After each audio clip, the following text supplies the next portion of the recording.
Okay, it's Friday, April 12th. This is an end of the day and end of the week SPY recap. And today on Friday, we end up with a 2 down bar, takes out the low of the previous day, holds below the midpoint of the previous day, closes strongly red. That means we have a weekly chart that closes red, and it's kind of the first time in a while we had 2 red bars in a row. We have to go all the way back to October before we even had that. And you can see here, once that develops from a move at the top, you never know if we're going to continue a lot lower in a kind of a trending fashion. So for me, I need to see this weekly chart turn up now in order to start getting comfortable to the buy side. Maybe it happens right out of the gates next week. I'm not expecting that, but until that weekly chart really gives me a reversal, I'm biased to the downside. We have a red month that's been red all month below the purple line, and so the continuity has sort of been down.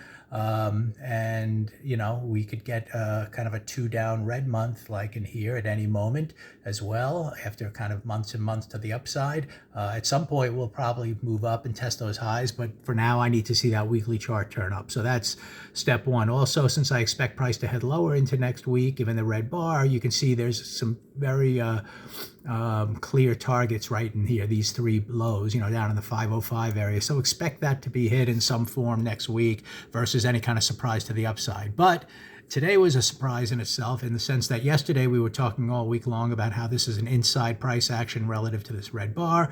We kind of looked like we had a failure yesterday, and then, or at the bottom, and then yesterday, moved up. We should have followed through higher to the top end of that range, and instead price decided to gap way down. So if you look at the pre-market range between the blue lines, we closed up here. We're kind of expecting to test higher, and instead the market opens up way down here near the bottom, almost to yesterday's low. So at that point, you kind of you realize something possibly has changed. It's possible we're still at the bottom of this range, and maybe we get the buying coming in, and there's just some pre-market action that took it down, or maybe this is a failure. This is kind of another thing when you have a 2-up day like yesterday that should have hit this target, and then you end up below the midpoint of that day with a 2-down day. That typically is a failure type of thing. Anytime you have broadening action that fails one way, it becomes kind of powerful the other way. So I was thinking both ways, on this gap down, what would happen. So you just had to let opening price action, as always, lead the way. And I discussed how I did buy some calls here on bar number 2, thinking, okay, first bar held green, maybe we're going to head up, and it was just kind of a false move pre-market.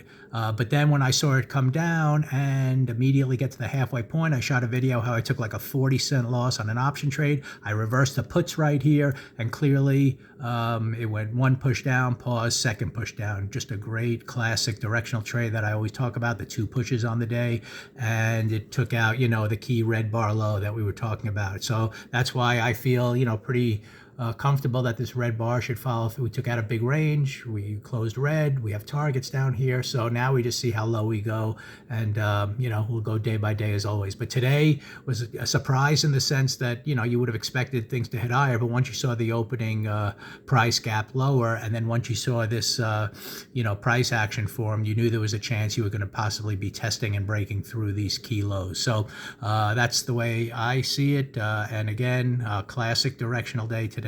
1 push down, 2nd push down, all dictated by opening price action that's below the midpoint of the prior day. Couldn't start up, came back through the first bar, and then immediately took that out. We had a pre-market low target here that gave you push 1, orderly pullback, push 2. So good trade to the downside today. We will see kind of what unfolds next week, but it's interesting now that we have the red forming. There's definitely a pivot machine gun type of thing, and you never know how low it's going to go. But I'm waiting for weekly reversals now to the upside before I get comfortable thinking about buying again.